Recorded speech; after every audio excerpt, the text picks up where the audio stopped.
I'm not a teacher, but I have teachers in the family, and they said, you know, you spend more time preparing than you do teaching. So I hope this comes out halfway right. So it's just going to be kind of a PowerPoint thing. All right. And these are kind of the subjects we're going to be covering here. And we're going to, most of you are all trained people already, so that's 60% of the program went down the drain right there.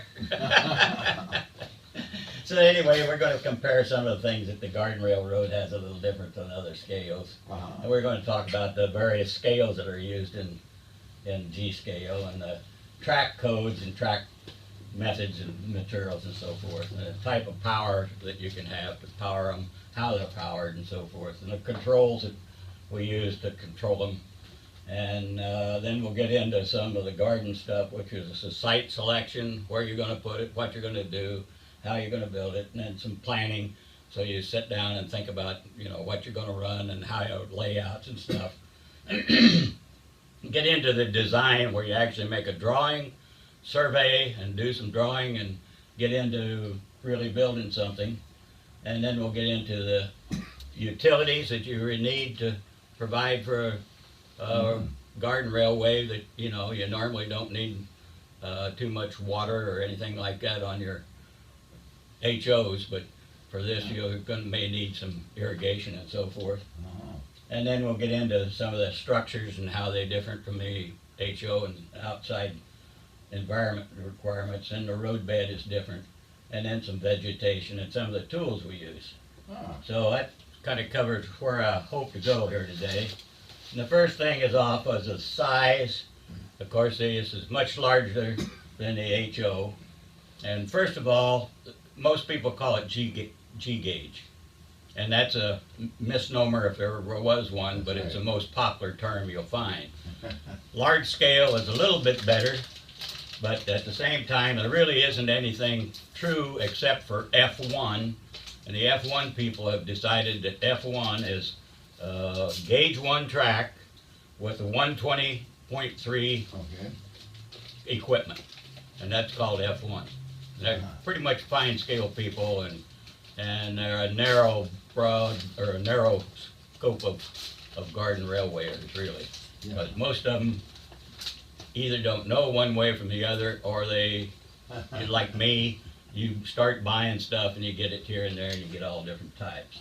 So then the environment, of course, we're outside. You got to think about weather. These things are pretty weatherproof. We've ran them in rain and snow and wind, whatever, and most of them are pretty good. There are some that's better than others, but most of them are pretty weatherproof and can stand pretty rough treatment. Some people I know of in their garden leave them set on the track all the time. Never take them in off the track. They don't have housing on them, some of them. They just leave them out there, been out there for 5 years and still running. Most of those are battery operated. But anyway, that's the way they run them.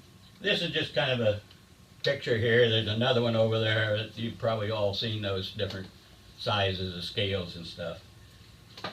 In Garden Railway, this is a 120.3. That's a Bachmann.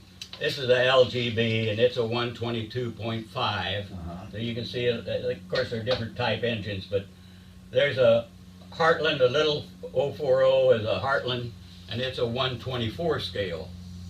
Then the USA diesel there is a 129 scale. All the manufacturers seem to have their own reasons for doing this, because, you know, 129 don't scale to anything in real life. In real life, this gauge 1 track to be on a standard 4.5 inch or 4 foot 8.5 inch train would be a 132. And I do not have any 132 equipment that I know of. It may be here, but I don't know about it. I don't know it's that scale. But MTH, as far as I know, was the primary people that built the 132 scale trains, and they recently went out of business. They had very good equipment They had their own sound system. They ran on AC power.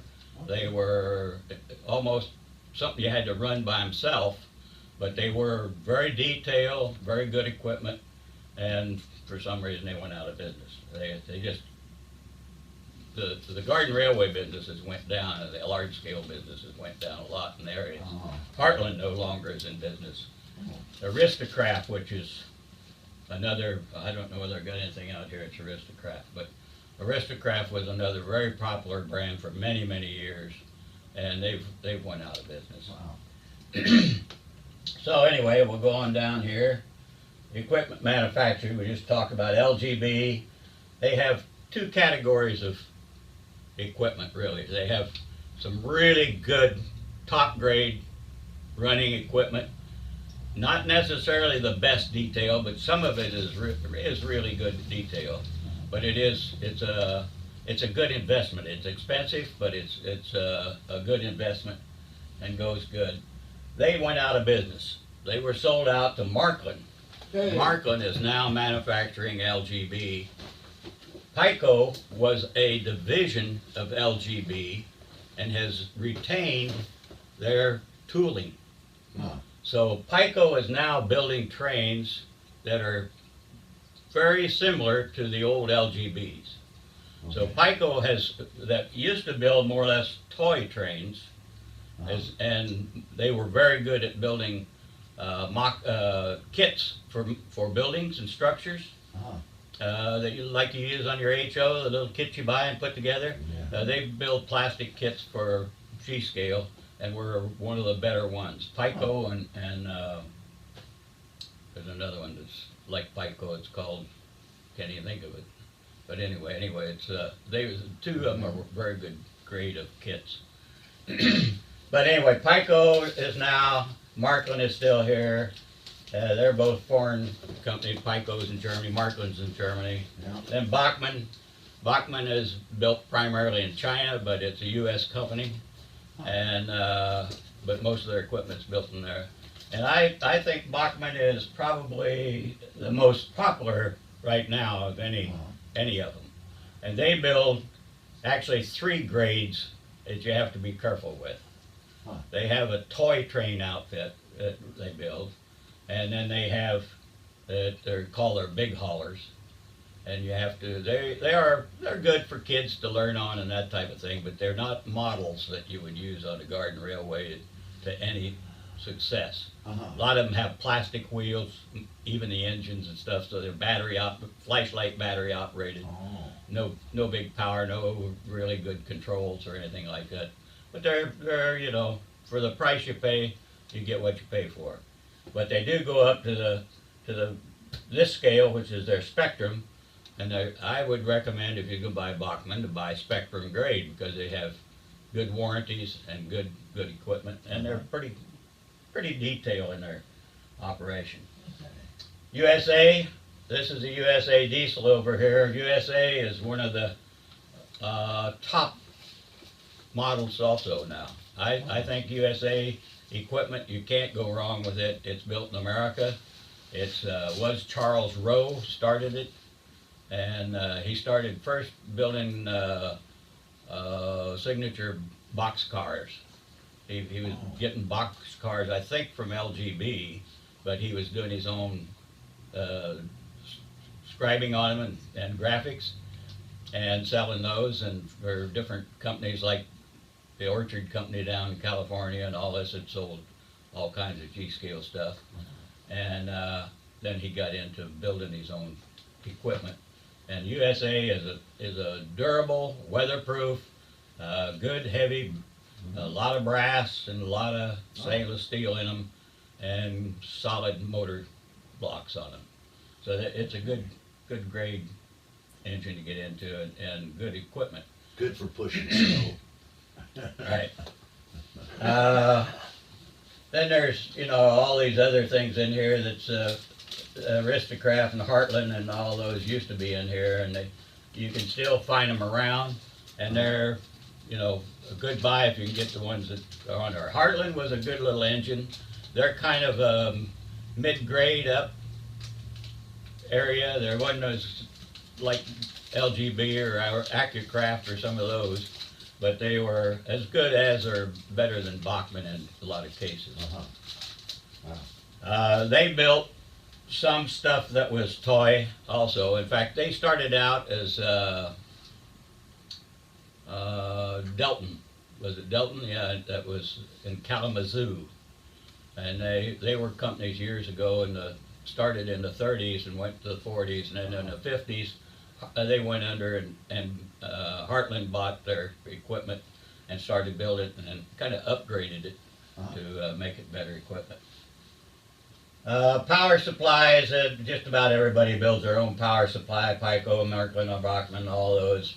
Bridgeworks is started out building steel bridges for Garden Railways, and they got into electronics, and they build probably the top quality electronics for powering trains that you can get. This power unit over here is a single track power unit. I've had it 22 years. It has lost its radio control. They will send you an adapter. They can't get the chips for the old remote anymore, and that's the biggest problem with repairing these things.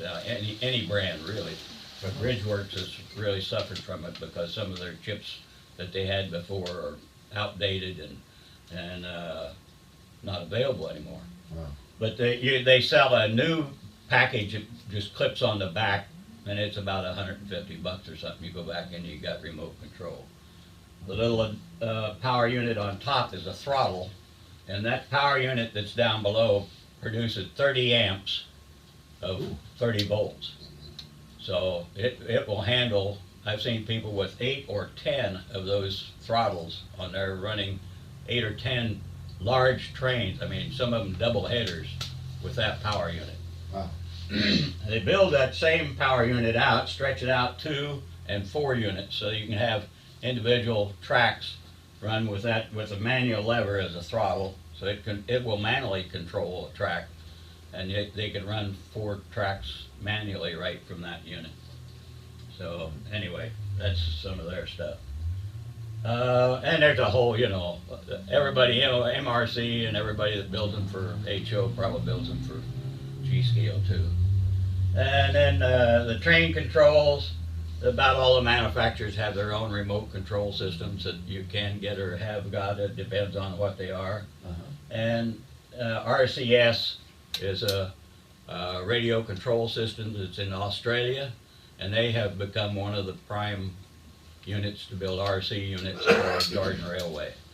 They're actually will work in others because they have miniaturized it down to where I think it will work in probably HO units. But anyway, that's there. And Loco Link is in Oregon, down in Portland, and they have been around from 25 years or so. Revolution is the old Aristocraft company, and it's called Train Engineer Revolution, and it's a pretty popular unit around, but getting less. Now, Bridgeworks, as I explained, and then Airwire is another remote control system that has their own digital remotes, and most of these will operate off of DC or DCC, but both of them will take a special RC receiver and a controller on the engine, so you have to modify them. Like this engine comes with DCC and sound on board. You can buy them about any way, stripped down or with DCC or with sound and DCC. And it just has a little switch. You remove a little can on the back, and there's a set of switches back there so you can change it from DCC to DC or whatever you want to run it on. So that kind of covers that area. Now if you have any questions at any time, feel free to jump in. We're not in any hurry or rush, or we're aimed up for it to be fun. When you mentioned running 4 trains at once, that has to be on a DCC basis, right? Or how? Well, it depends on how you do it, because like with this unit and 4 tracks, they can do it either 4 separate tracks, loops, or you can have it with blocks. Okay. And so that those things switch from one block to the other and keep 2, 3, 4, 5 trains separated by having a dead block between the trains, depending on how long a track you have, Okay. so that the trains never crash. And they also nowadays have a little sensor that you put in the engines that will automatically, if one train gets close to the other one, it sees it and will slow it down or shut it off. Oh, that's neat. And but that depends on, you know, all the things they're coming up with. Yes, we'll get into that a little bit later. Yeah, But, anyway, the gauge 1 track, 45 millimeters, that's 1.5 inches, and the Garden Railway uses essentially 3 different grades. They use the 332, which this is, and that's about 1/3 of an inch. And then the 250 is about 1/4 of an inch rail, so it's a little smaller. And the 197 then or the 215 is, you know, even smaller, and then the 197. I haven't seen anybody with a 197, but there are some people that run it. But you have to have your rolling stock has to have a very small flange. Yeah. If you're running that small rail. Sure. And it's very sensitive to any, in the garden, you're going to have ballast that is real rock. You're going to have crap from the trees and whatever on it. So anything that gets along this edge, your rim on your flange on your engine is going to hit it, or your rolling stock, and it'll cause it to derail. Yeah. So that's what John likes. He likes to see a lot of crap on the track. Right. So he likes to derail it. I've got to have a good train wreck. And the material that they're made out of, the most popular is brass, like these here. They make them in brass with a nickel plate, and the primarily difference is the brass does corrode, it erodes, and it builds up a film on here, and so you have to keep them clean. And everybody complains about cleaning them. I don't have a problem with it. Some of the tools that you use, first of all, this is the pads that I love. It's one that is the most famous to Garden Railroaders. It's kind of hard to find sometimes. Paint departments will have it. Some of your Home Depot used to have it. They don't have it anymore. They got some other brand and it's not near as good. But if you can get these, it's the red ones that are metal, and they will polish this track up no matter what it is. I mean, Fred Grant, which some of you may know, that used to be over here at the Grange a lot. But anyway, he's an old pioneer around here. He had thousands of feet of track in his barn attic that had been out around a pond of his father-in-law's, the Beckavars, for 20 years or so, and hadn't had a train run on it. All it was goose crap and corrosion, you know. And I sold a track for him to another guy, Al Smith. You may remember, he used to come to the train meetings all the time, and I've sold him quite a bit of stuff. He bought tons of stuff. Old airline pilot. Anyway, we took that track and just a few braces like this with this stuff, and it polishes it right up to where you can run trains on it. So that's what I use for cleaning. The drywall sanders, I cut it down and put it on here, run it around by hand. I've got one here with a handle in it, so you can stand up, walk around with it. And usually if you run your trains fairly regular, you can just walk around my track. It takes maybe 5 minutes to clean the entire thing if you're normally operating out here, or less. If you run trains every day and it don't rain, or you don't have a lot of slugs are the worst thing for Garden Railroaders, I think. But anyway, if that slug juice or night crawlers go across your track, and your wheels pick that up. If you're DCC operated, it's really bad. And even battery guys don't like it because it just builds up on the wheels. It's terrible. Anyway, there also is aluminum track. I think this track up here, it may be the 250 aluminum track that stuff sitting on up there. The aluminum track, is, mostly for dead rail operations where you use battery operated or live steam. They like the aluminum track. Popular company here near this is Sun Valley Railroad, and they're in Bonnie Lake. Pete Comley owns the company, and he has got a manufacturer that manufactures it for him, and then he makes switches and Oh. all the other stuff that goes with it. That doesn't conduct electricity either very good, I'm sure. It does not, right. If you're using it for track power, you do a lot of cleaning on it because it corrodes up very quickly. Right. They make different companies. This is LGB. LGB, I think, only made the standard gauge ties. This is, I think, USA. USA and Aristocrat are kind of difficult to tell apart. They do use a different brass, and you can tell the difference when you see them sitting side by side. One of them's brighter than the other or whatever. Yeah. But I think this is USA.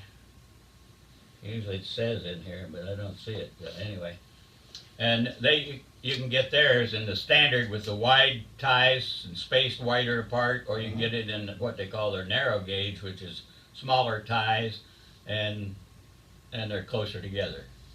Yeah. If you want to see them, you can pass them around, whatever. But and the third type of track, well, there's stainless steel. Stainless steel track is probably the best track you can get. It's a good conductor. It's easy to clean. You don't have to clean it very often. The only thing you have to clean off is the slug stuff and whatever crap. If it rains on my track with the ballast I use, it will pop little grains of sand up on the track, and as the train goes across it, it'll arc. And so that arc will leave a little spot on your wheel or on the track, and eventually that'll build up to where it chuck, chuck, chuck, chuck. So you have to, it's better to just wipe it off. And that's why I say with the drywall on the handle, walk around the track once and you get that stuff off of there. Your train's running a lot better. Almost every time not every time I run, but whenever I think it needs it, I do it. But the stainless steel is really a good track, but it's expensive. That's its drawback. It costs a lot of money. Then there's plastic track, which you'd only be dead rail, Right. and very few people use it in the garden at all. I have seen people that run it, but it doesn't wear and it has many problems with it. I used it some, like on fake sightings, or if you want to put like an old abandoned railway that went through the woods or something for a scene, you can use the plastic track, and it's cheap and it's easy to get a hold of. And it comes mostly with the toy trains. You can see the Sequoia car up there. There's New Bright and Echo are the famous little toy trains that you can get. People getting into Garden Railway newbies will buy that stuff on eBay. They sell it, as G-scale stuff, and it's toy trains, so it's really not the best buy in the world, even though it's cheap. You can see the little car here, the tender. It's one of the toy trains. Oh, yeah. But I went and got stainless or steel wheels, put steel wheels on it. I also had changed the couplers, and it's not a bad little car. But if you run it with the plastic wheels, I don't know whether I have one here. See, there's the caboose up here. This is the toy train. And I've got a caboose that I've modified to use on there. But this is a Echo, and I've taken the couplers off it. But anyway, that's a toy train, and I use them like you'll see one out here on this garden as a fishing shack along the river. Okay. Take the trucks off of it, set it out there, and that kind of thing. I got an old engine that's a dilapidated old engine sitting alongside of the railroad. It's one of these toy trains. But as far as using them on your railroad for running, You wouldn't ever try to use the engines, No. because they're plastic wheels and they flashlight batteries and they're just worthless. But you can, if you're interested in using the parts and stuff off of it and for detail, or a lot of people will take them apart and make their own stuff out of them. So you can, do have some practicality to it, but they're they're kind of chintzy compared to these others. The LGB, you can pass this around. Now this was one, Steve Hoff Uh-huh. had a whole box of these he gave me. Wow. But what it was is he bought them for the motor block. Oh, This little engine sells, I think, for at that time about $250 or something. But they have the LGB motor block is their quality motor block, but the little top is not too much, but it's all right. But anyway, he used the motor blocks out of them, uh-huh. so he gave me the hull. Well, I went and modified it. I built this thing on here and put wheels on it, and I use it for a training device for kids. Okay. When my grandkids come up, yeah, you can pass that around, and they want to play engines, and play the trains. Sure. And so I said, well, the first thing you have to do is learn to take care of them. Because this little engine, you can drop it or throw it around. In fact, that one there just broke the cow checker I had on there, cow catcher I had on there the other day. Got broke off, and some of the stuff got broke off when the great-granddaughter was here.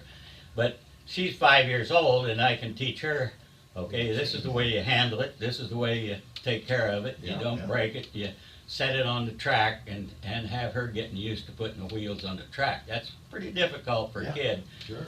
particularly like Quentin, one of my kids that I started at 2 years old. I taught him on a 260, and the front 260. pilot, was Oh, really yeah, hard to yeah, get on yeah. there. And he worked and worked and worked. And he'd get mad and he'd push that sucker away, and I'd have to get on his tail and teach him. But anyway, you can use that kind of stuff, for kids. And this is a dead train. The other thing I used them for, I got two of them that I rigged up this way. I used them as a, Camera car. well, you could, yes. But I used it for a Boy Scout program that Okay. we had, where we put up a long track with one siding, a little short siding. Uh-huh. You have two trains meet, and it's a game that you have to play to how many times you can have to move to get those two trains to pass each other on that line. Oh, yeah. So we yeah. used the little hand-operated trains for that, to Sure. play that game. Good deal. Yeah. So anyway, that was kind of carry the deal. The ties, most of them are of plastic. A lot of people will do their own rail. You can get this track in sections that come usually, most of the manufacturers make them in 1 foot, 2 foot, 3 foot, 4 foot, 5 foot sections. Some of them come in 6 foot sections. Wow. USA, I think. And then USA, and used to you could get a Aristocraft, I think, but USA you can get in, I know, you can get in 8 foot lengths of just rail, and then you buy the ties separate in 1 foot sections. And they come, this tube here was rail. This Oh, paper tube up here was full of rail. So it's much cheaper to buy that way, and then you bend your own radiuses to whatever you want.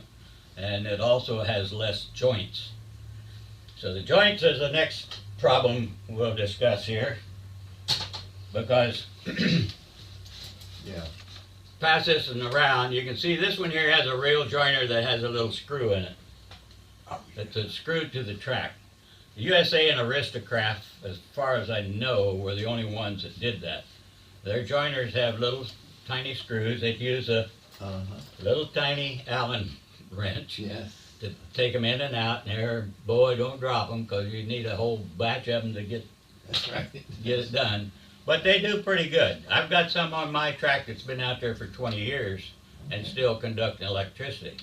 However, I would say most of them have been replaced with rail joiners. And Oh, yeah. I'll pass some of these around, or you can come and look at them, whatever. But there's several different types and several different materials. Can you solder the rail joiners? You can. In fact, a lot of people will solder a wire, take a wire on this rail and make a loop, and wire on this one so that they get expansion and stuff in them. Uh-huh. I'm big on This soldering. is a Hillman rail clamp, and I thought I had one on here, but anyway, they just slip on the rail. Well, this is an over rail one, and it's closed. So, but anyway, they just slip on the rail, and half of it goes on one, and half of it goes on the other. The Hillman there, you'll see both sides are solid. This is a split jaw, what they call a split jaw, and you'll see one side is separate so that you can have some give between them. So you can actually use two different types of track. Sometimes the base of the track, I don't know what they call that, Steve probably knows what it's called, but the flat part on the bottom is wider than the other manufacturers, just a little. Uh-huh. So the split jaw will make up for that. Also, you'll see that the stainless steel one there has tapered sides, and Yeah, I've seen that. and the other one is Wow. square. Okay, the Hillman with the square cutout Uh-huh. will fit on the regular rail. The one with the tapered you can use over the joiner. So if I have a joiner like this that is starting to lose its continuity, I don't have to take it apart and clean it. I just put one of those rail joiners over it Oh. and tighten her down real good. Neat, okay. Maybe throw a little cleaner in there first and clean Yeah. it out and then tighten it up, because once you get your track laid out and your ballast in and everything's there, you don't really want to take the track apart and put a different joiner on it. So the over the joiner deal, this is a Aristocraft joiner, and it's just a different Yeah. method of doing it. It has a little screw on the side there where you can attach a control if you want, or power to it. Are these different Allen wrenches? Yes, I'll get to that. Okay, I was I'll get thinking to that. that. Is this my But eyeballs? right here, right here is what you have to have if you're using rail joiners. You have to have a selection of Allen wrenches. Okay, okay. Usually these two here work pretty good. The large one and a small one. Yeah, The yeah. Hillman take a smaller one, and the split jaw has a larger one. I recommend a split jaw. I started out with Hillman, and most of mine are Hillman, but the split jaw is probably a better unit. This one is just a similar type thing, but it's longer. I put a little section in there because you can see if you have a joint that there's a distance between them that your wheels have to jump, you can add a little section of track with this here. There's several things you can use the longer rail joiner for. Okay. The other thing that I use rail joiners for is if you want to here's a That's a good idea. here's a one connected. I was looking for that while ago and I couldn't find it. It's sitting in front of me. I guess that's why. Yeah, I know that feeling. Yeah, I'm not really prepared for all this, but I hope you're getting something out of it. Oh, yeah. And then here's two different of the rail joiners. The one that you can see that have the screw, and this one here's the LGB, and you can see it's got a little tab on it that goes down between the ties. When you put it on, it clicks into the tie so that it don't come off on one end, Okay. and it's really hard to get off.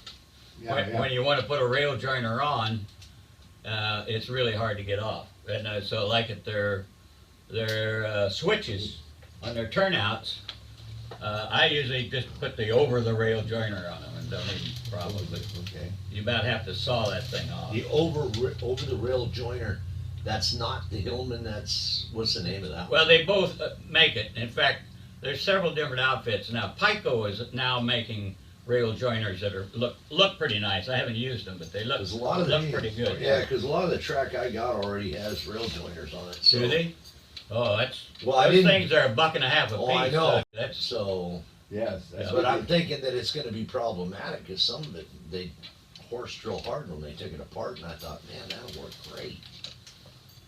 well, it just depends, yeah, because that's the thing about kids putting track together and stuff. Bend the regular rail joiners Right. up, and they're sometimes pretty hard to get back into shape.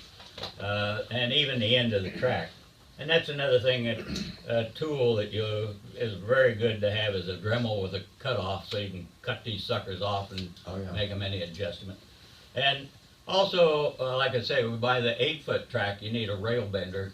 Sure. I did most of mine what they call belly bending, where you just build it around your belly. Bending. And that works pretty good, except at the ends, the very end is Can't my go belly's in too that. big. So you bend it over a coffee can or something a little bit, but it's still, you end up at the end of the track. So you either cut it off and keep the radius, or you go into a straight. Oh, yeah, okay. These are little clips that LGB have, and their track, since it doesn't have screws, they use these little clips that clip into the one rail here and one rail here to kind of keep them from separating. It's just, you can take a look at that. And this here is an insulator. So if you're running track power, and or even DCC, for that, if you have a section you want to keep as a dead track or a charging track or something like that, you can use that type of rail joiner there. They come in black and purple and yellow, and different people use them for different. I bought a bag of yellow ones for some reason, so they kind of look funny out on the track, but Oh, yeah. they work. And And this one goes where? Underneath the, under the rail, yeah. yeah, Yeah, and then this is the isolator. So Uh-huh. that's why I Right. like having this piece of track. That's kind of handy. yep, Good right. idea. So you can slip Gotta it. have an isolator. Gotta have that. Yep, well, you'll see out on this, and they've got Sidings. several sidings that I have a control box, and we'll get to that later There you go. anyway. This is a homemade track gauge. It's, you really need it because particularly if you do your own belly bending, Yeah. in order to make it to keep it engaged, and I just made it myself, and I can run it around the track and tell if the gauge is off on the track. It kind of, do this way and it isn't perfect. And I have it set for different gauges and different whatever. You can Okay. see what it is. This is another one that I tried to make, and I don't think this one worked quite as well, but this one was supposed to do away with this twisting thing, so you Yeah. can just run it along. And they work, but you can buy them, manufacturers make them for $25. Yeah, Or you can make your own for 10 cents, whatever. Right. And that about it covers the track, I think. Dick, Have any on questions the, there? that track up there, you got my attention on that, cause that would solve a bunch of problems. What do you do with the ties? How do you get the ties to go on that? You buy the ties in 1-foot sections, and they just slip, it's single rails. Right, So you just start putting the rail through the little retainers on here, just Oh, slide okay. them in, so you can just buy that stuff? just slide it right through there, and Gotcha. then you put another one in and drive them on. Okay. And you can actually screw them if you want to. I think one of them, either Aristocrat or USA, I think it's USA, actually has little holes already tapped in their rail. So you can, So like these here, so it's Tack got a it little down, screw in yeah. them. Yeah, like this. There, you can see the little screw back there to Right. keep this from coming off. The rails are packed. You can see in that one right there, there's some little screws in there, waxed. Yeah, that's the way when you buy new ties or new track, the little screws are on the bottom and the inside of a tie that way. Yeah, like this. Usually. Now then, we're going into see what's next over here. Oh, power supplies. Okay, power supplies normally run about 18 to 24 volts DC. Like I say, there are MTH required AC. I don't know. Yeah. I guess they felt the AC motors were better than the DC motors, but no one else thought that, so I'm not sure. But they did build a quality item, and they are really, really neat. I had a daughter that lived back in St. Joe, Michigan, and her husband worked in construction. He had a little job he was on, and he said, "You want to go to work with me today?" And I said, "No, not necessarily." He said, "Well, the guy I'm working on is running research and experimental railroad guy." And he says, "He's got a bunch of G-scale trains." I said, "You're kidding?" "No." I said, "I'll go to work with you." Yeah, So I yeah. went over there, and he had a big shop, and he was doing experimental stuff for MTH, which was Mike's train house originally. This Oh. guy back in Massachusetts was the guy that started it, and he started building his own railroad and trains and stuff. Anyway, it was pretty neat the way the guy had this all set up in there, and he was running all different sound systems. At the time I was there, they was experimenting with different sound equipment and how to do it, but he had quite a setup in there. But the AC is, to me, was almost puts it out, because either you have to stay with MTH, or you have to have two different systems to run trains at different times. You can't run them together or anything. Yeah.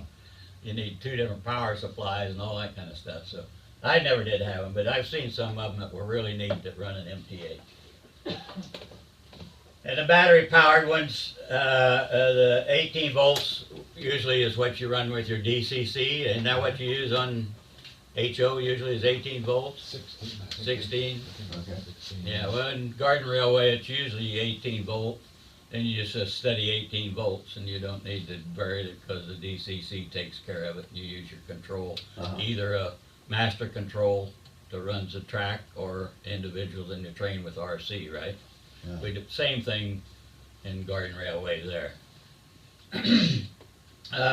Battery power, they run them with all kinds of batteries from 14 volts to 24 volt batteries. A lot of them are using, your standard garden tool or hand tool, power tool batteries that they can replace and put on a standard charger like your drill or Oh, your hacksaw or whatever you use. There is a lot of the lithium batteries being built now just for railroads, so you can get different sizes. You can buy them in different packages and all that stuff. Or a lot of people buy a lithium battery and then take it apart and put the cells so they can get it in the engine and stuff to get the location. But with the G scale, you have a much better capability to run battery, onboard battery, because of the size, of course. Yeah. And most of your engines have room in the boiler or in the tender or wherever to put batteries and controls and DCC boards and sound boards and all that stuff that is kind of tight with your HO stuff. Try-in scale. You'll see some of them are running battery that's all on board on the engine. Uh-huh. You'll see other ones that will have a follow car with a system in it, and it just plugs into the engines, so that you can have one car and run several different, Oh. depending on who you can switch it to engines. So then there's also some of them that have a section of siding, a track that is powered, so that the battery thing can pull onto that powered section and it will charge your battery. They can leave it sit there and charge your battery on the Oh, wow. track, so you don't have to take it off, or you don't have to pull the batteries or anything. You can just pull it onto that section of track, leave it sit there for an hour, and it's charged up, ready to go again. All right.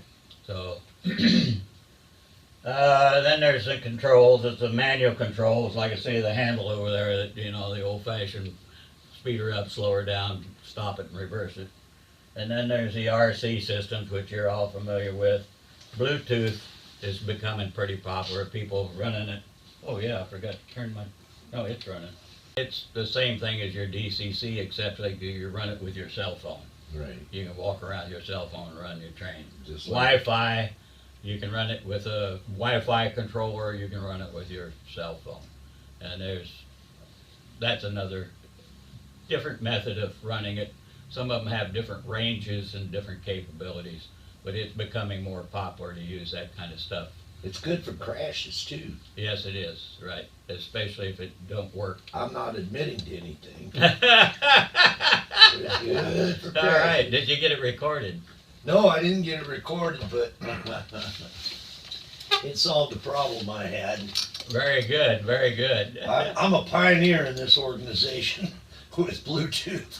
Do you? All right, all right. Oh yeah, I don't think anybody else in the club tried that program. I tried it, and they had that side program that you could load Digitrax into it. It was compatible with only two. I don't know how many it goes with now. Now you're showing me even this. I didn't know about this, but it was compatible with only two at the time. Huh. And Yeah, it works real good. Can you pirate somebody else's engine with it? I saw somebody doing that with. Sure, you can hack into That's them. exactly what I did. Oh, okay, that's what I didn't have a locomotive that ran like that. That's exactly what I did. All right. That locomotive ran backward the rest of the day. Oh, jeez. Wasn't my locomotive, but Yeah, that locomotive did. that was your new friend. Well, anyway, they have those things, and then there's computers. A lot of them have these little Eduardo computers that's on board, and they can set them up to run them against each other, like as they with sensors, so they don't run into each other. Wow. I've seen different configurations of that stuff going, but that gets out of me. It's fun to watch sometimes. I've seen several of them where your train comes up and it stops, waits for another train, goes ahead, and it's all programmed in, or it's got the sensors that do it. It's kind of That's neat pretty to see cool, it yeah, operate. that's It's pretty cool, cool. you know, where they can Yeah. run a whole batch of trains in a fairly small area, and they're going everywhere, and they're all stopping and going, and like you say, you hope that somewhere along the line that they all get the right signals. Yeah, they do.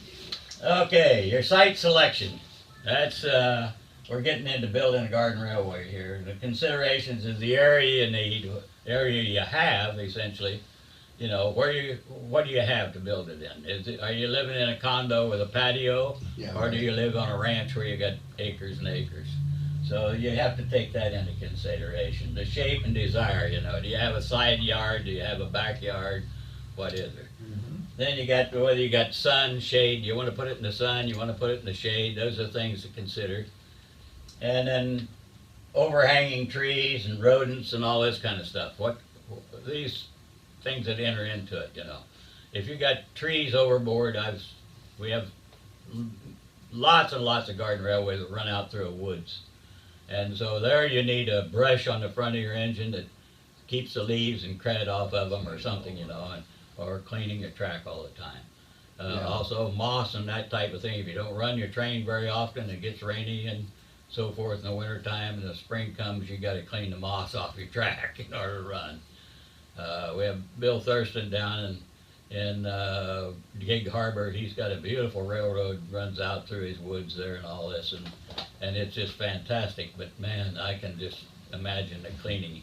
We were there for one meet, and when we got there, the whole track was covered with these blossoms that had fell off of some of the trees on there. It was that thick with stuff.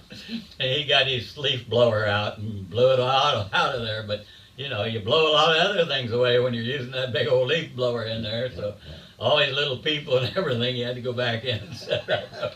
Go grab all A the lot little of people. lot of dead people laying around. And stuff. So anyway, those kind of things you got to think about. And rodents, a lot of people have problems with gophers or Oh. moles or whatever. So if you're out in the lawn, you have to think about where they are, or how you protect your garden from them by either putting in wire underneath the thing or whatever you want to do, or just fight them. You know, sometimes they're kind of fun. You see videos on the YouTube and stuff where some gophers uprooted a railroad and they have to get out and repair it. That's part of running a garden railway that you don't have with G-scale. And the type of garden you want, whether you want it raised, and the type of raising method. They have all types of garden railways, and a lot of them just have a PVC pipe up with a 2x4 across and a track on it, or they have fancy supports for it. They've made nice trestles for it. Some of them use concrete viaduct build, you know, with all the loops in it and so forth. There's all different grades of that type of raised track. Then you can have them with a retaining wall, wooden retaining wall, or a concrete retaining wall, or a block wall, or whatever, to raise it up. I was told when I first started into this, a friend of mine had done some training, a guy that built that big railroad, a big engine outside there, said the two things in garden railway that you should always take into consideration is, one is raise it up off the ground. as you get older and whenever you have to clean it or whenever you want to service it, and actually from the view that you're looking at it, you're not looking down on it as much, you're looking into it. Yeah, yeah. And so he recommended raising it 2 to 3 feet off the ground. He said the second thing that you should always consider is having it so that you can store your trains so that they can run directly out onto the track. So you either have a shed, run out of your house or whatever, or build a shed on your railway where you can store at least one train that you can go out and press the button and run the train. If you have to go into your place and carry them outdoors and set them on there car by engine, he said you won't be running your trains very often. You'll only run those on certain days, and the fun just deteriorates. The maintenance is more than the fun when you start doing that. You don't wanna get on your knees. So those were the two Yeah, things that that's he right. recommended. So up here. So those are things to consider, and as far as raising it up off the ground, I think is a good idea. However, I've seen some really neat ground railroads. Andy Geiger, which maybe some of you have met, he had a railroad west of, out on the Elwha River, and he had probably 1,500, maybe 2,000 feet of track that ran through his beautiful gardens. Wow. He had beautiful landscape gardens, and he ran this track through there all around the pond and around the pond, around this way and all. Had a couple little trestles and a couple little bridges, but I think there was only one building, a little, like a way station. It wasn't a freight station or something. It wasn't even a real railroad station. It was the only buildings on the whole track. Oh. He had a couple places where he had little people standing by the pond with a fishing pole or something, you know, and that was about all he had. It was just out through the garden. So his was a train in the garden. Uh-huh. They talk about you have gardens with trains in them, or you have trains with gardens in them. And Yeah. his was a garden with a train in it, and it was beautiful. It was fun to watch. Took you a long time. It was just one long loop, come over and back and around, and it weaved around his. He had like 7 or 8 acres, and it went around probably 2 of them. Oh, So it took you quite a while to walk around and follow that whole thing. And he would usually run like just 2 trains, or maybe a freight train and a trolley car or something on there, you know, and around that thing at the same time, keep them apart. He had 2 of the Ridgeworks power supplies, so he could run it in blocks, so he kept them apart. okay. But that was one that was on the ground, and I've seen tons of them that are on the ground that are nice, but there again, you got to bend over to get to them. You got hard to put the wheels on the track and all that. If it's raised up, you can see where you're going and what you're doing, so it makes it much easier, I think. Okay, so you got the raise there, then you got the terrain, your ground level to consider is whether you're on a hillside or flat ground. These will run up to a 3% grade, they claim. My grade coming out of the building here is a little over 4%. And most of my engines will make it. I have added weight to almost everything I've got here, just because if you put a little longer train on it, or some of the heavier trains, like my log train, I've got some fairly heavy logs on there, even though I've lightened them up, that it starts slipping. You lose the traction. Wow. So you can't add a whole lot of weight. It starts in, because all of them have plastic gear. Well, not all of them, but most of them have plastic drive gears. And so if you get too much weight and get too much traction, it takes advantage of the gears. I think USA may use brass gears. They pull pretty heavy, and some of the others, Okay. AccuCraft, I'm sure has brass on it. But that's something you have to consider as the grades that you're going to build on your railroad, and where your garden is to how high you build it and how you raise it, if you're going to raise it. And then whether you have it as a standalone or integrated railroad, is it going to be part of your garden, or is it going to be just a railroad? Because if you raise it up on a board, a lot of times they'll have just a track, like live steamers do it all the time. Oh, yeah. They'll just have a circle of track, that's raised up and they run their steam engines around it. And that's, you know, a train track.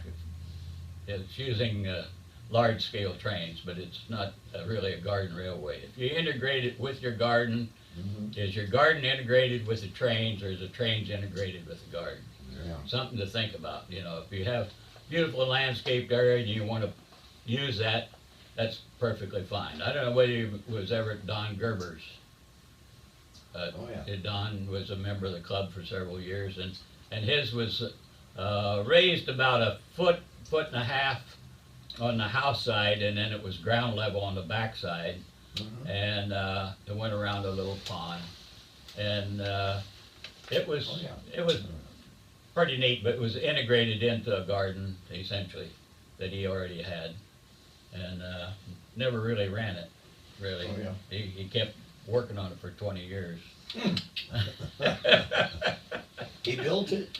Yeah, he did. He built it. He had one area that was never completed, where there was a,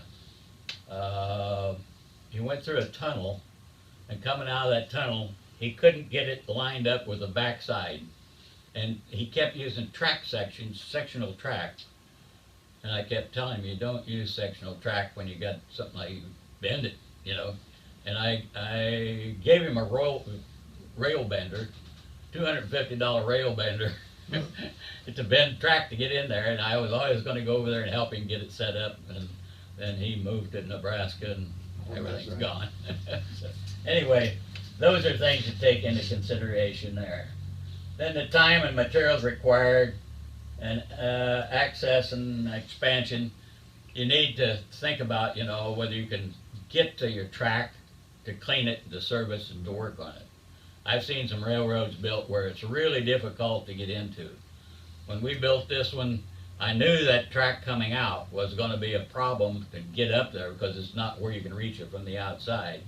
You've got to get up there to work on it, or to service it, or to clean it, or whatever. So you make a little path up there, make access to get on there, but those are things that you have to take into consideration. The other thing is that if you're gonna build a garden railway, do it. Just get out there and build something and get going, or just put your train out in the yard and run it. But plan for an expansion, because eventually you may wanna expand it. Yeah.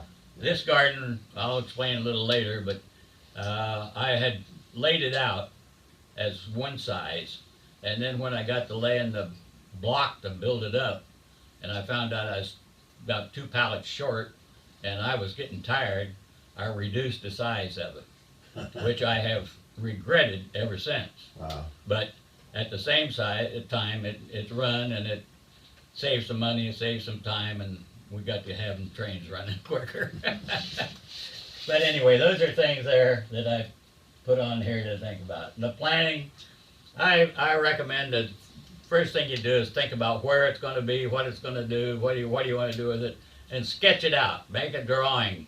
Some people just go out there and start doing it, and this Larry Small that moved in here about a year ago, he was here about 6 months and then moved away, but he built his train garden, and he didn't do any planning or anything. He just went out there and started stacking block up, and he bought these garden block that lick over each other, but he was stacking them one on top of the other, and he's breaking that lip off to make sure they're flat. I said, no, you get 3 feet high, it's gonna come out. Yeah. And he already had it built up and bunch of, I don't know, 40 yards of sand hauled in there. Oh, And I said, Jesus. that isn't gonna stand there. He put regular concrete block, stand them up, no rebar, no concrete, nothing in there, you know. I said, you can't put that stuff that high, 1, maybe 2 blocks, and it's gonna move. Well, he built that whole thing. He had a pretty nice deal going. He never did get it really completed. He ran trains on it a couple of times, and then all of it, overnight he moved to Arkansas and took it all with. Oh, yeah. So anyway, that's some of the things you gotta think about. When you make your sketch, you can figure out your radiuses. When it comes to radiuses in garden railway, it's just like any other. The bigger the better. If you make them too tight, some of the bigger equipment won't make it around. if it makes it around, it's gonna look funny when it goes around there because it's gonna be cutting the corner, or it looks funny when the track sticks out beyond the car. Right. And I've got, this one here, it's got some really tight corners on it that I should never have made, but there again, I started in building it, and I built it up in the corner here where it ended up being too sharp. But all my equipment runs on it, but some of the other people that's brought stuff in have a problem getting around. Big. Yeah. So those are things there. The clearances for the sides. The engines are different widths and different stuff dragging on the sides. The cow catchers and the pallets and stuff on them are different. So you have to make sure you get that clearance in there. Overheads for your equipment, if you have a bridge over it or it goes through a tunnel, you've got to make sure there's all different heights in these things. I usually figure my tallest one is like 9.5 inches from the rail. So you need to have about 10 or 11 inches of clearance overhead to get them through there. And you consider, where you might want to put a little town or streets or anything like that, your water features, and then what kind of plants you're going to put in there. Oh, yeah. With the HO, you lay out a layout and you got your scene you put in. With Garden Railroad, usually they make their layout where they want their track, and then they start figuring out where they're going to put things. And you end up with a tree, you put a tree in, it's going to grow. Yeah. You'll see these out here, have been in here 20 years. We've had to cut probably half the trees out of it over the years because they just get too big. Yeah. And these are way too big now, but They're out of scale. that's right. But and they start moving things, Yeah. Oh, the and, roots, yeah. we'll get into vegetation a little later, but anyway, those are some of the things you need to think about. Then you do a survey. Make sure you survey your grade so you know about level and how much elevation you're going to have, or how much fill you might need, or how much retaining wall you might need, whatever. Make a good drawing. This is all sketched up here. Now you did your survey, you know what you got. Make you a good drawing that shows all these grades and detail features, your towns, your streets, your businesses. And so you can make sure you got the room to put them in there. But you have most people will have a vision of where they want things to go or how they're going to have siding. Some people do operations. They're going to have little industries and businesses, sources of material and supplies, and you need to get that all put together and make a good drawing so you get it scaled down so it's going to fit. Because that's some of my problem was I didn't realize what was going to happen, because we started naming our buildings and structures after our kids, our grandkids, and our great-grandkids. Between Evelyn and I, we have 7 children. We have 15 grandchildren. Wow. We have 23 great-grandchildren. Woo! Each one we get, we have to build another building or structure and name it. And the track just keeps getting overloaded with this stuff. But if you don't do it, the parent is going to say, "Where's my kid's building? Where's my kid's this? Where's this?" Hey, So you got inaugural bridges and overpasses. And that's right. You'll see it out here, and some of them have faded away, but they had it there at one time. That's my overpass. Right. Anyway, those are things there that you put in there in your drawing. Make sure you know where they are, and your tunnels, bridges, and crossovers are really important, because there again, radius of coming out of a tunnel or on a bridge, you want to have a straightaway to get in there before you don't. A radius tunnel is always going to be a crash. If you have a tunnel more than 4 feet long, you need to have access to it from the middle or something, and that's on our type of railroad. It's a little different than HO, but you still, like HO, you got to have access in there some way, or a long flexible broom handle that you can push the junk out. Right. If it crashes in there. Utilities, okay, electric. On about all garden railways, you're going to need some 120 volt stuff. You may need some floodlights if you're going to run at nights, or if you want to work on it at night or whatever. You also need power for things like soldering irons or blowers or whatever you're gonna use, so you should have outlets around the area somewhere that you can plug stuff into if you wanna plug something in. And that's, one of the utilities that I think is very important. Plus, your power supply for running your trains, if you're track powered, you'll need some Yeah. method of doing that.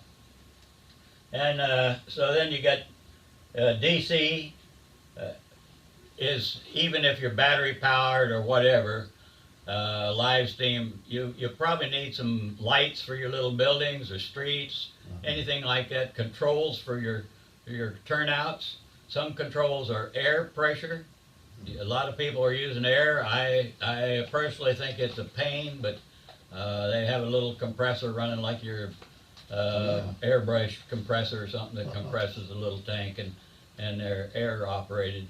They do have a lot more positive action than the electric ones. Okay. But in any case, these are the power supplies that you might need for lighting. Now, I have a little 12-volt garden deal for these garden lights you put around your driveway or whatever. I have one of those power supplies, and I was gonna use it to light my buildings and some little street lights and stuff, and I've never used it. It's been sitting there for 15 years probably, and I never have used it. The little house has lights in it, and it's got I think 2 AA batteries inside there, and I turned them on 2 or 3 times since I had it. The batteries are probably all corroded in there, and it's gone. The railroad station is lit with 120 volt Christmas tree lights. Okay. And I put a string of Christmas tree lights in there, and it's plugged in with my pump, actually, for my river. So whenever I turn the pump on, the lights come on. So The lights on. yeah, in the railroad station, and it's pretty neat to see it lit up, the windows open, and it's got a little patio area. It's got lights in it and over the door and stuff. Anyway, that's one of your requirements. Water. If you have a water feature like a river or waterfall or a pond, you're gonna need a pump and all this stuff, so you need to plan for it. And irrigation. With a garden railway, we have real plants, so you're gonna need to water them, and I recommend a drip system in it. I've got 4 controllers. There's a controller hid behind that plastic thing in there above my level that it controls of 4 different areas on the railroad with drip system, and I have one large sprayer thing right in the middle up by the bridge that I've only used a few times, but it comes up and rotates around and waters the whole track if you need to.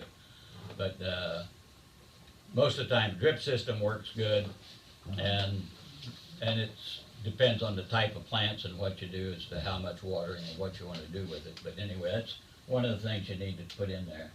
Air controls, as I mentioned before, the only reason I know about air controls is for the turnouts that they use control. A lot of people use it. I think it's an extra addition that is really not needed. But a lot of the dead rail people who don't have power will use that type of system, and they can use a little walk-around tank and take it out to the railroad and plug it in and use it.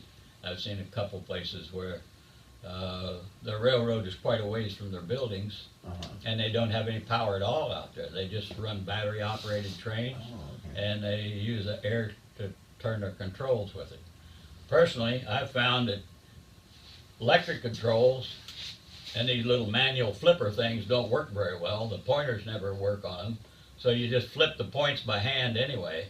Right. And so you'll see out here on mine, a lot of them don't have anything on them. They're just either free floating switches if the trains are all rotating one way, which I usually run mine, or you have to flip it with your finger to make it work.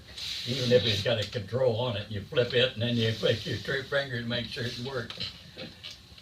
So anyway, let's see, where are we here? Oh, building materials, okay, and structures.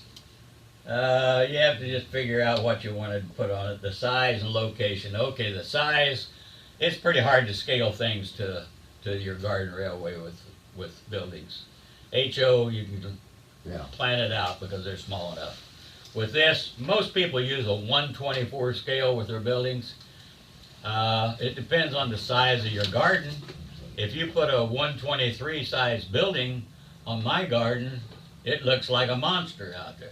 Huh. You know, you're talking 2 foot by 2 foot buildings, and it just takes up the garden. So I scale everything down. Now also you can take into consider depth of perception. They've got another artist, get another term for it, but anyway, your buildings that are closer to you, you can have larger, and up in the hill, you can put a smaller building, it looks like it's farther away. It's, you're get that vision, that's Compressed compressed perspective? vision, right? Yeah, That it's farther away if it's smaller. yeah. Yeah. And we have that out here. I have one little ceramic building at Lynn's Bed and Board or whatever up there, that it's a smaller building, and I put it up on the mountain to make it look Okay, farther yeah, away. yeah. Anyway, that's there. Materials that you use for it is at Garden Railway. I think wood is as good as anything. They have some good plastic kits, and they're really detailed and nice looking. You have to weight them down, keep the wind from blowing them away. Okay. And other than that, they're good kits. I've built most of my own personally right here in the shop, so most of my buildings are scratch built wooden buildings. They don't look very detailed. They're just give you the idea, and your imagination has to complete the building out. But redwood or cedar holds up pretty good. I've got buildings that have been out here for 22 years, and still the railroad station is looking pretty good yet, and it's still been there. I've touched up some of the trim on it, but even the basic paint is original paint. Okay. Some of the others I painted, and most of them really need maintenance, really bad now. Oh, This railroad is going downhill the last 2 years. We've had health problems and other problems and stuff, and it just hasn't had the care it needs. Railroads get So it's financial problems. deteriorating. We went to one railroad, that was in Seattle. This old gentleman had this deal in his backyard, a bunch of trees, an old fence. His house was really shabby, and the railroad went all the way around the house. He had cut a slot in his driveway, and the railroad went through his driveway, and the whole thing he had out in the front yard, the backyard, the side yards. But it had been built probably in the 80s oh, wow. and had no maintenance. Oh. His old buildings that he'd built, wooden buildings, were leaning and falling and all cruddy and covered with moss. But you know, there was something about that railroad that made it really special. And people, everybody you talk to, did you see so Sam went to railroad? Isn't that amazing? You know, because it was still running trains perfectly. Oh, wow. He could you had trains everywhere you went, Okay. and yet the place just looked like it was, my God, you know, it was amazing. It really was amazing. And this one here is getting that way right really quick. But anyway, I think the redwood or cedar is good. The plastic kits are good. A lot of people are building out of foam.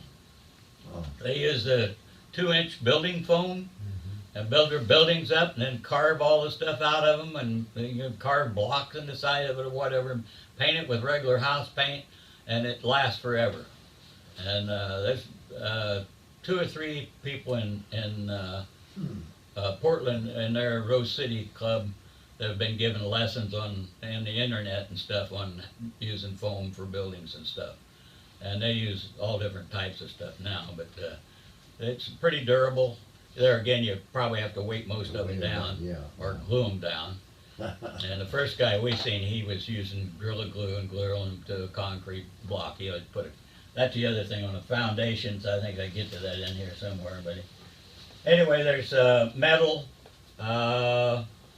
There's an outfit called Eagle Wing that builds bridges, steel bridges. They're in Phoenix, I think, but him and his wife have a little metalworking shop where they do artistic metalwork and so forth.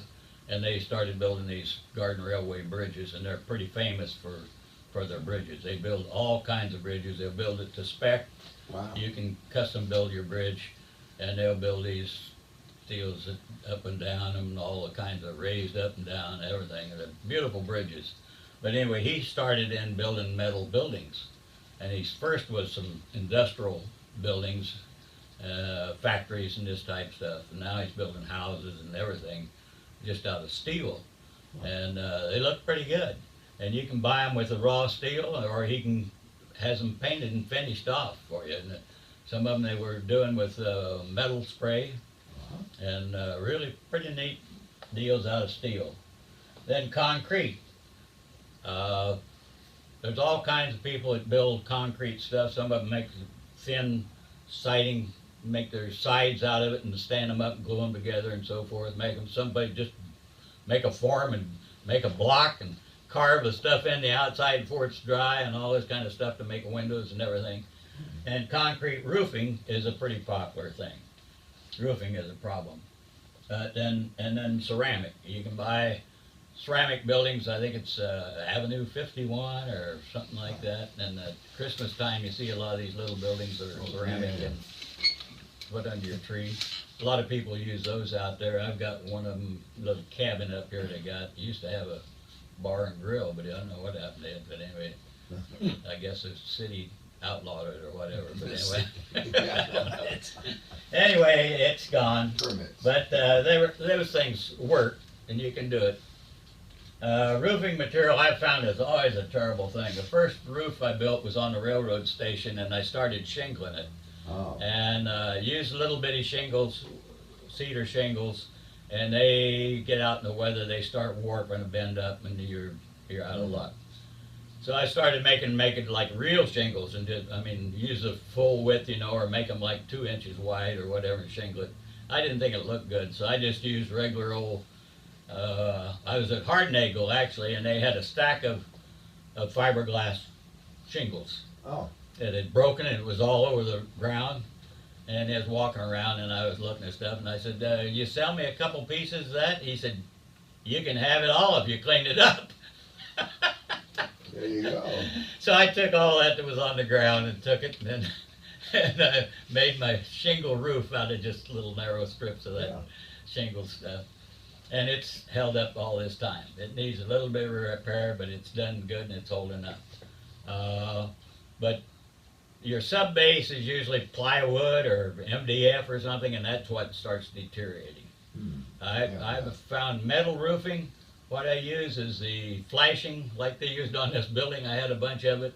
There's 6-8 inch wide flashing. I just cut it off and use a little V roof and use that for a roof. It lasts forever.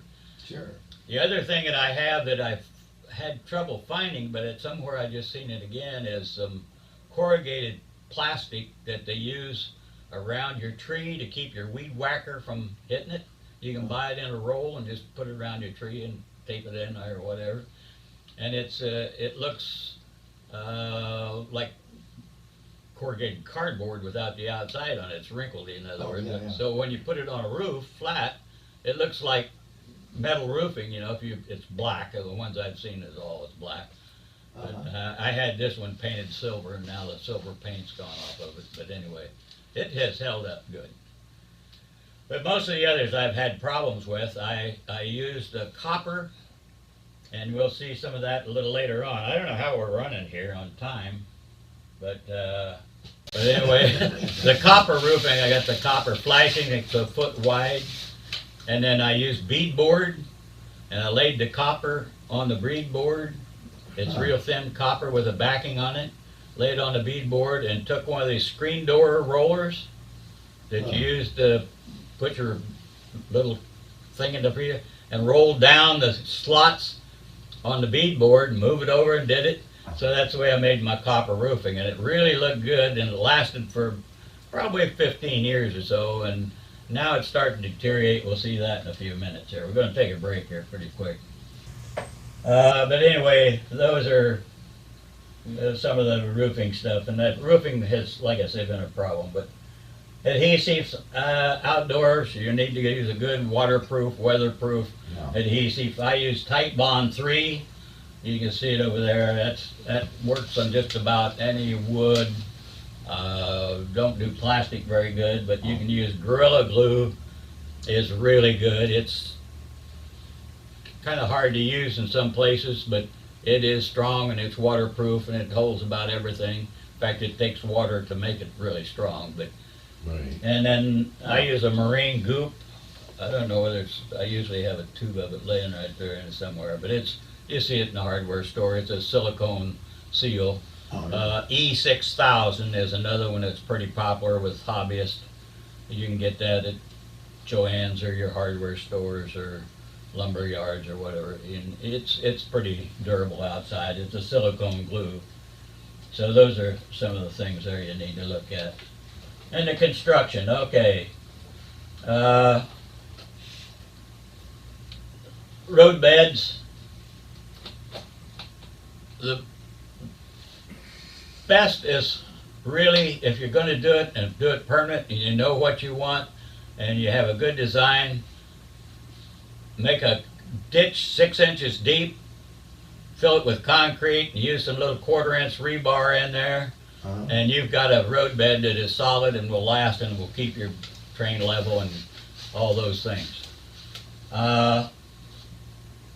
If you go to, it's permanent, less maintenance, it's a little bit time consuming and labor conservative, but it's not too bad. Anyway, PVC, a lot of people will buy PVC pipe, either 3/4 or 1 inch, and then you can heat it and bend it to your radiuses and make it out along your railroad where you want it, lay it in your track plan, and then they put the track down to it, and they'll have little keepers that go through here to hold it across here. They can screw it to the pipe, and the pipe then will keep it from moving around, and the supposedly the round pipe, once it's embedded in your ballast, will hold it to place and keep it in pretty good shape. Now, in some places, you get a big temperature change and you have expansion and contraction. So you have to allow for that in your rail joiners usually, but they also make an expansion joint that's about 2 inches long that allows the rail to move back and forth. I haven't found it to be a big problem. In 20 years, I've had one piece of track that broke right in a radius, right in the middle of a 2-foot section of track. The rail just busted in two, and I'm sure the only thing it would have busted it would have been expansion and contraction that it broke. But those are things that you take into consideration. But anyway, from the roadbed standpoint, the concrete is good. Some people use the pipe. Some people use wooden boards, which usually will warp and move around and are not really that good unless you're in a dry climate like Arizona or somewhere and everything stays pretty consistent. Up here it's up and down and around. It just don't work. I use Trex, that, what do you call it, artificial wood? Decking, Yeah, anyway, plastic stuff, decking, yeah. And it worked, actually. It had a tendency to turn up at the ends on the thing, and so, but it took quite a while. It was all right underneath there, but the best, I think, is the floating. I mean, other than the concrete. The concrete I like, but the pipe, I've seen problems with it and all this other stuff. But anyway, the floating bed is really the best, and I think it works out to where it takes a little maintenance. But every year I have to reballast, and I have a little board that goes down just wide enough to go between the ties on the narrow gauge, and I go along and I poke between each rail and compact it down, get it all down, go on the outside, and it takes time and energy to do that. 2 or 3 days of doing that around the track where it needed it. Wow. And then you come back with your new ballast and you put it over the top and punch it down in there and recompact it. You have to use some tools. This is a truck that I went and I put a little level on there. So you can run this around your track and tell whether it's how level it is. And even though a lot of people like to put some camber in their rails on the corners, you're better off to keep it flat. No matter what, it's best to have a flat track. So levels are important. I find this in here to work pretty good. You can use use these things. Some people use a little flat car and put one of these on it, as long as your flat car hasn't got too much tilt or whatever, or they can mount these Well, little both of us, yeah. that are bullseye, Yeah. levels. But it needs to be a level track, and also you don't want any sharp bends in your joints and stuff. Right. Particularly if you're going up an incline, you got to start it out easy and end it up easy, you know. So those are some of the things that you take into. But I think the floating track, like I say, allows it to move. It holds it down pretty good. I use a quarter minus material that you get at Blake's over here. It's a pretty good gravel and stuff to it. Okay, and some of the tools we've already talked about, the Allen wrenches and the screwdrivers and the levels and the gauges, the cleaning stuff. You need a good pair of dikes, meter, multimeter, wire cutters, brushes. Brushes are good. This one here is pretty well wore out stainless steel, but I get these with brass, and they're good for cleaning stuff off and cleaning your electrical joints and your rail joiners and stuff like that with it. You need that. Brush like this is good when you ballast. You can go along and put everything in and tamp it down and go along and brush it all off so you got the rails clean and get it out so that you don't get up on your. This is another one of the level things that I use in there once in a while to keep it level. It's pretty sensitive, so if you got an area, I've got one area that is always a pain. Well, there's a lot of pain out there. That is really causing. That's one of the things you have to do. Anyway, the rest of it's kind of fun. We're going to take a break. I'm gonna take a picture.